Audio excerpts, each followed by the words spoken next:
All right, hello everybody.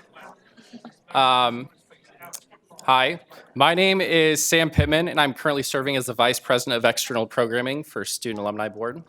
And I'm Emma Francis. I'm serving as the Vice President of Recruitment for Student Alumni Board. So on behalf of Student Alumni Board, or SAB, we'd like to welcome you to today's 8th Annual Distinguished Young Alumni Keynote presentation. Before we begin today's presentation, there's a few people and organizations that we want to thank for making this event possible this year. First and foremost, we want to thank the Alumni Association and its Board of Directors for their continued support of DYA and all Student Alumni Board programming. We specifically want to recognize the Alumni Association's President and CEO, Amy Button-Renz, for all the hard work she's done. And we'd also like to thank President Richard Myers and his office for their ongoing support and promotion of the Distinguished Young Alumni Program. And then finally, we would like to extend a warm welcome to the families of our recipients who are with us this afternoon. For those who are unfamiliar with Student Alumni Board, I'm going to share a little more. Student Alumni Board is a group of about 40 students who represent the K-State Alumni Association. We serve as a physical link between the association and past, present, and future K-Staters. Over the past few months, members of Student Alumni Board have worked behind the scenes on the Distinguished Young Alumni Program to connect current K-State students with some of the most passionate and accomplished K-State graduates under the age of 35. This year, we are excited to introduce to you our Distinguished Young Alumni Award recipients, the 2020 honorees, Sarah Sexton-Bowser and Mindy McBee. This year is especially significant as Sarah and Mindy were both members of Student Alumni Board during their time at K-State. Following the first keynote, we'll open the floor for a Q&A, and at the conclusion of the Q&A, there will be a brief reception with refreshments and light treats in the lobby just outside of Town Hall. Please feel free to mingle and enjoy the treats, and at 4:30, we will reconvene here for the beginning of the second keynote presentation of the afternoon. Our first honoree is Sarah Sexton-Bowser. She is a resident of Mayetta, Kansas, and is the managing director for the Center of Sorghum Improvement here at K-State. While at K-State, she served as Secretary of the Student Senate and was a member of Ag Econ Club, Ag Ambassadors, K-State Collegiate Farm Bureau, and of course, Student Alumni Board. She also went on to be a USDA White House Fellow. Her nominator, Kathleen Schultz, said of Sarah, "Her influence encompasses strengthening agribusiness partnerships to better address industry challenges, as well as creating a lasting impact by investing in the leadership skills of local students." Without further ado, please join me in welcoming Sarah. Thanks.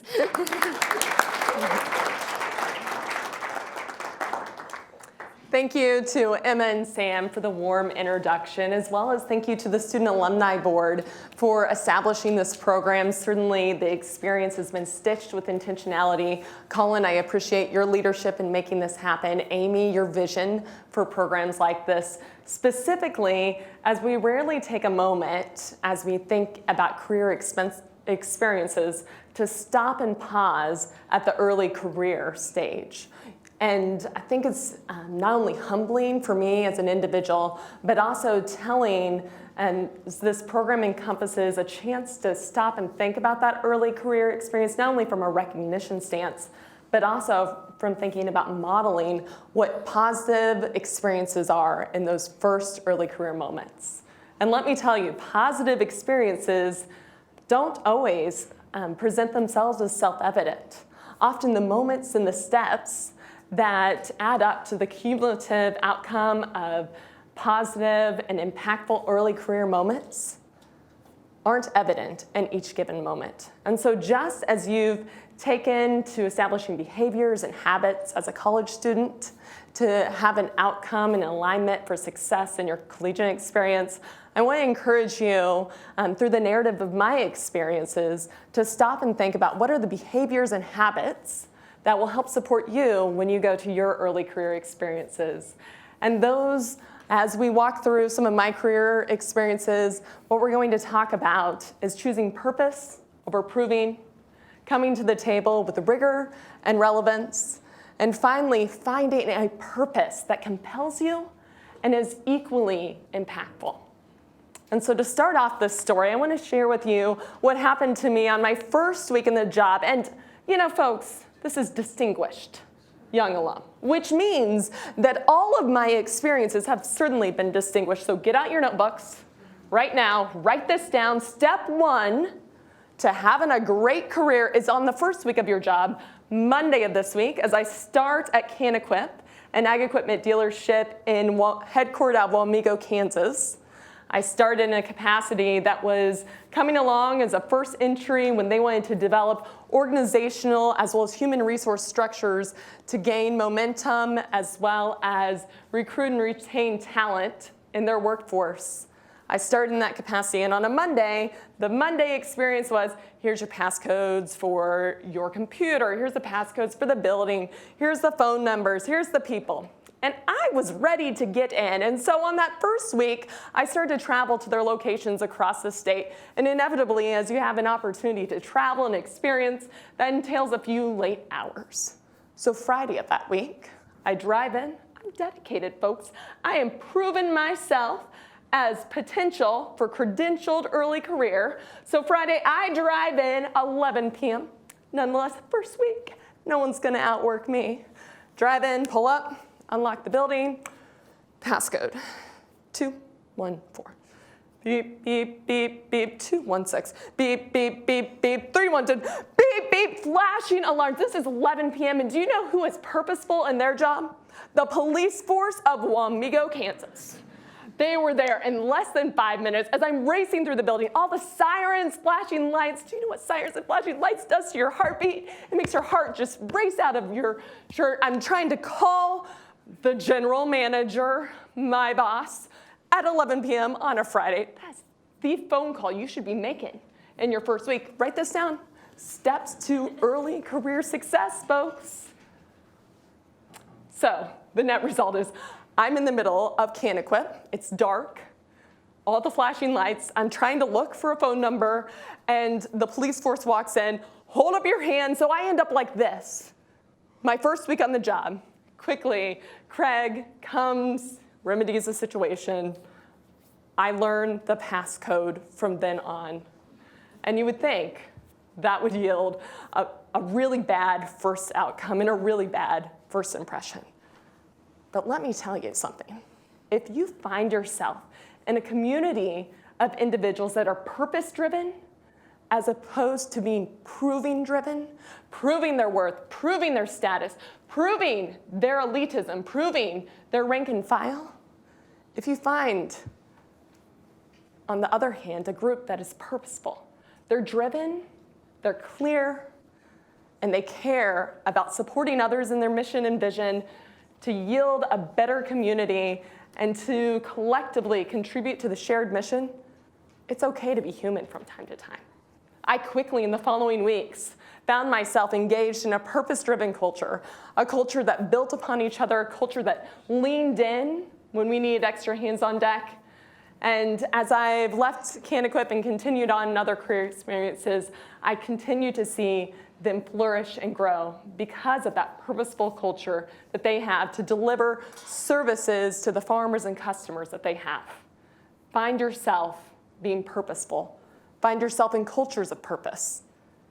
And when things start to feel stressed and frazzled, take a step back. Are you just trying to prove yourself? Or are you being purposeful?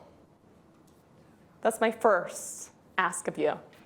So, if you found a purpose, can you every week show up and forget the alarm code? No, you cannot. Because if you find a purpose compelling, you need to do the next step and show up with rigor and relevance. What's rigor? Rigor means that you evaluate your skills, you develop self-awareness and understanding in a way where you are compelled to learn and grow as an individual. Right now, professionally, I'm stepping back and I'm seeing that I need to personally enhance and improve my analytical skills. Start to dig in and crunch numbers because the questions that I'm compelled to ask require a higher rigor of analytical assessment. I hope that you too find yourself at every career stage identifying, having self-awareness where you can identify and subsequently invest in yourself because your purpose compels you to be rigorous. Come at the table and come at the table with skills and self-awareness to continue to fine-tune and enhance those skills. You're doing that here today as a student at Kansas State. I'm proud that you're making that choice, and I hope that you continue the habit and behavior of growing and investing in yourself. But showing up takes something else. If you have purpose in your community, if you are compelled by purpose, if you have rigor in how you approach and how you expect yourself to approach situations, how do you find yourself at the table of relevant decisions in that nexus? Getting access to relevancy is a two-way integrated street, and it starts with you first. If you want to be at the table where decisions are being made, where the action is, where the good stuff is, you can't just knock on someone's door and say, hey, do you think I'm good enough? Do you think I could try that hard class? Do you think I could survive a study abroad? Do you think I could? No, you gotta do something else first. Would you like to open this up and read it out loud for us?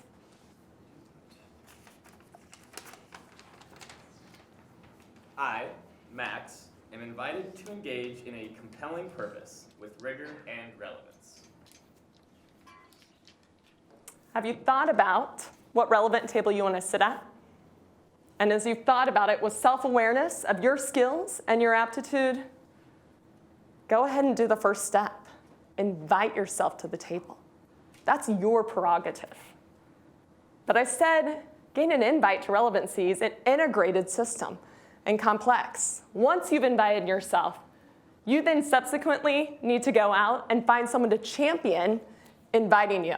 Someone who knows that you've assessed your skills, you know your purpose, and you're ready to be invited to the table of relevance.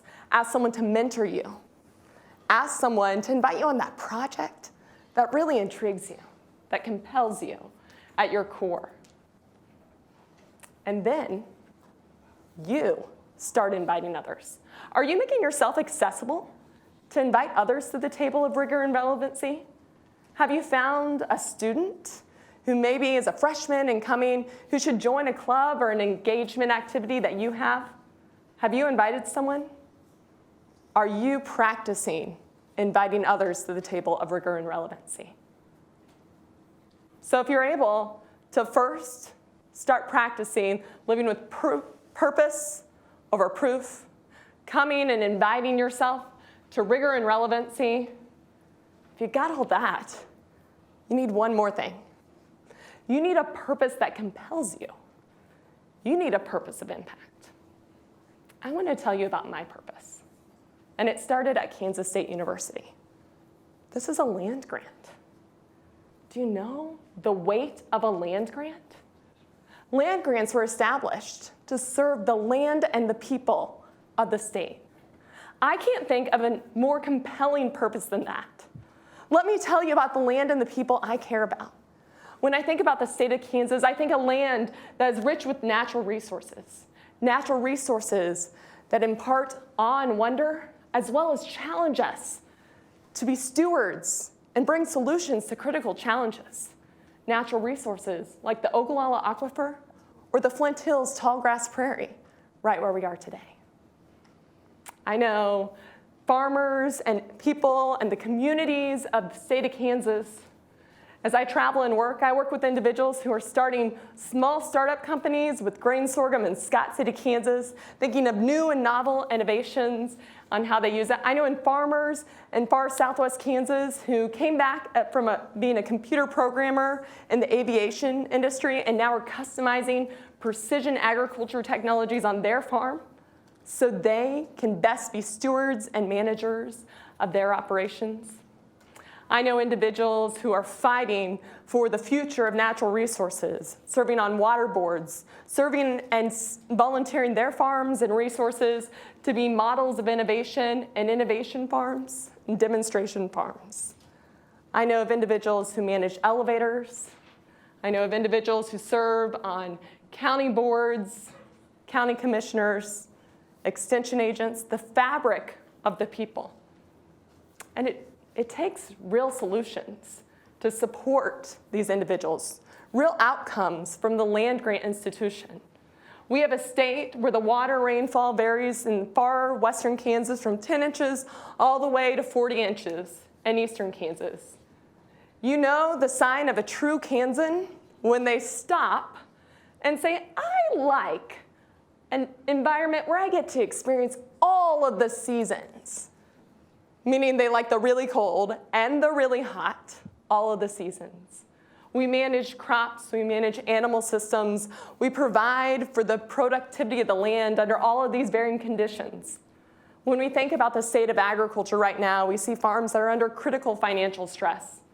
Upticks of bankruptcy and stress of financial ratios show heightened across the plains, simplifying not only the challenges in the ag industry right now, but the heightened challenges of dealing with the variability of farming and managing the land on the plains. This has me working at Kansas State University in a nexus of innovation and a culture that is bringing and bearing solutions to these challenges. I work in grain sorghum, a crop that is critical to the state, as well as the state being critical to the crop. It's a resilient crop. It's a crop that's small and needs a bridge to have a transformative investment platform where we can bring public and private partnerships, we can bring stakeholders to the table and meet it with relevant ideas and solutions to help support the vitality of sorghum as a crop for our systems. That's my purpose. And I dare say that you sitting at a land-grant institution today, that's your purpose too.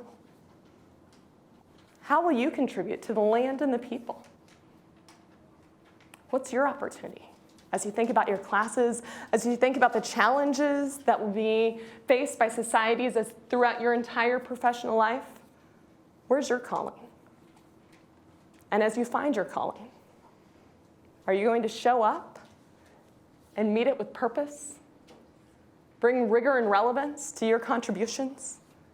And then mobilize those around you to be impactful. Thank you for the opportunity to share today.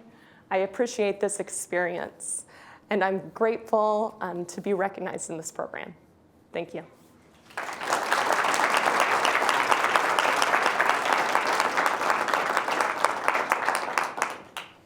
All right, so we're now going to have some time for some Q&A, so I hope you've been thinking up questions. If you do have a question, please just raise your hand, and then I'll bring the microphone to you so you get captured on the audio.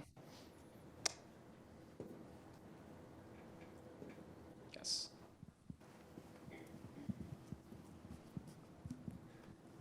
Thanks so much for your talk, Sarah. For us as students or beginning early careers, a big portion that you mentioned in your speech was developing that mission, and that was the key component. What tips do you have for those of us who are trying to develop mission statements right now, and how did you go about finding and developing and codifying yours? Thanks, Max, for that question. When you start to think about developing a mission that really can compel and help you phone in and have focal to your energies, I first want to challenge you that often it's easy to think about the outputs of a mission as being your objectives. I want to raise X amount for this cause. I want to have X patents for this innovation. I want to, and looking at that prize as opposed to going back and building fundamental missions. So in sorghum, my mission is to improve sorghum for yield, demand, and value for the productivity and profitability of farmers. It's as simple as that. And so then I break that down into thinking about what are those next steps to deliver on that challenge and that opportunity to make an impact. As you think about how you shape and hone in what compels you, you'll find yourself in classes. You're already finding yourself in classes that you, as you jog or talk with friends in your free time, those classes leave those inkling questions that are compelling you to ask more questions. When you find that spot, start digging in and leaning in more. Find the others that are working in that space, ask them questions. See what type of impactful work, and that will help hone in and inform what that mission is for you personally.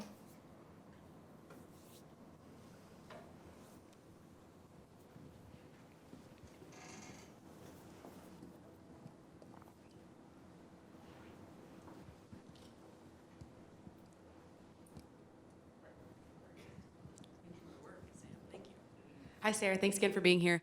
Max, you set me up really well because my question that I wanted to ask that I'm always interested in hearing people's perspective is, do you think your purpose or mission is something that can change over time, or are you somebody that believes in like one true north or one true mission throughout your life? I'm just interested to see your perspective on that and if you could provide any examples or experiences that validate that for you either way.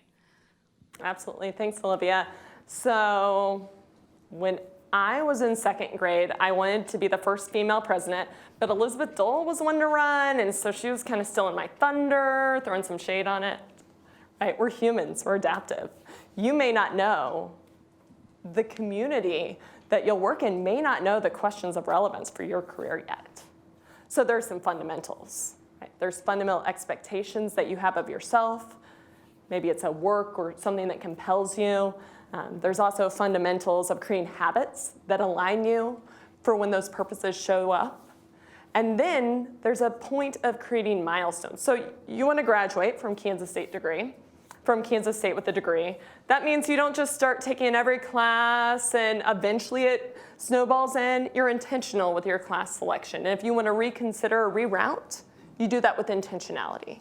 And so how do you, in the same way that you have milestones, every semester you kind of have a milestone letting you know if you're going to make it through this collegiate experience with success, how do you institute mechanisms to have milestones for assessment in your early career experiences?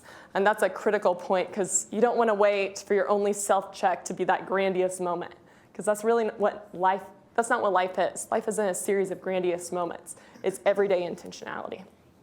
Thanks, Olivia.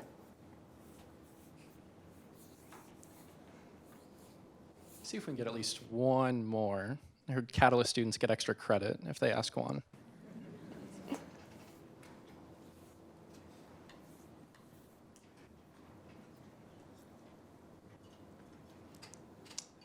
There we go. All right, sweet.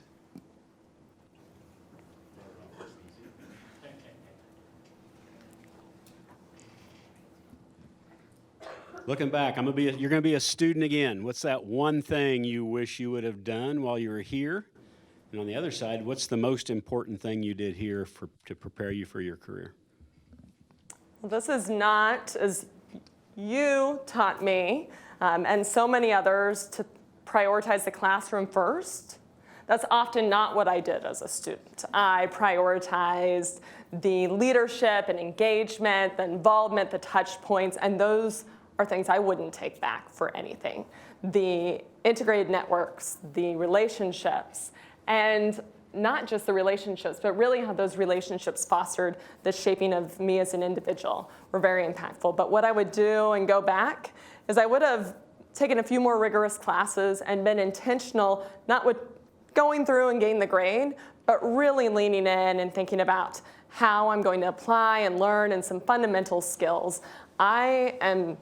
Today, I often go back and I think about those fundamental basics that I learned in Ag Econ and how powerful they are when I break down those components of the fundamental concepts and I apply them to very complex questions today.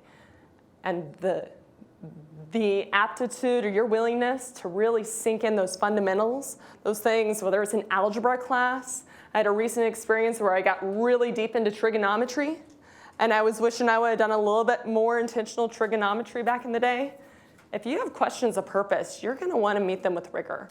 And so that's something I wish I would have been more intentional and understood the connectivity for my ability to make impact in the long run based on absorbing and appreciating fundamentals. All right, and with that, let's have one more big round of applause for Sarah Sexton-Bowser.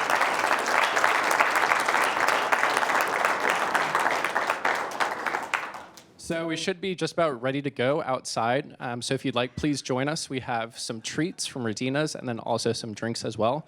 And then we'll try and meet back in here at about 4:20, 4:25-ish for Mindy's presentation.